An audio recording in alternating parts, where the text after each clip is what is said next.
আমাদের দেশের বহু ভাই বোন এখন বিদেশে থাকেন, প্রবাস জীবনে থাকেন, কিন্তু তাদের পরিবার কিংবা হচ্ছে গিয়ে ওয়াইফ বাংলাদেশে অবস্থান করেন।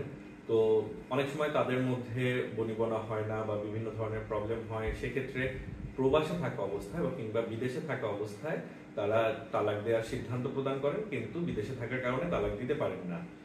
তখন আমাদের কাছে শরণাপন্ন হন যে আসলে বিদেশে থেকে সে তালাক দিতে পারবে কিনা। হ্যাঁ, বিদেশে থেকেও আপনি তালাক দিতে পারবেন আপনার ওয়াইফকে বা আপনার স্বামীকে। আপনি অবশ্যই বিদেশে থেকেও তালাক দিতে পারবেন, কিন্তু সেক্ষেত্রে আপনাকে কিছু নিয়ম মানতে হবে। যেমন আপনি যেই দেশে আছেন সেই দেশের যে বাংলাদেশ হাই কমিশন আছে সেখানে গিয়ে আপনাকে একটি পাওয়ার অফ অ্যাটর্নি সেই হাই কমিশনে অ্যাটেস্টেড এবং নোটারি করতে হবে। করে বাংলাদেশে আপনার নিকট আত্মীয় যিনি সুস্থ মস্তিষ্কের একজন মানুষ, তার কাছে আপনাকে সেই পাওয়ার অফ অ্যাটর্নিটি পাঠিয়ে দিতে হবে এবং তিনি সেই পাওয়ার অফ অ্যাটর্নির বলে আপনার হয়ে সেই তালাকটা প্রদান করতে পারবেন। বাকি সব প্রক্রিয়া সাধারণ তালাকের যে নিয়ম সে অনুযায়ী হবে।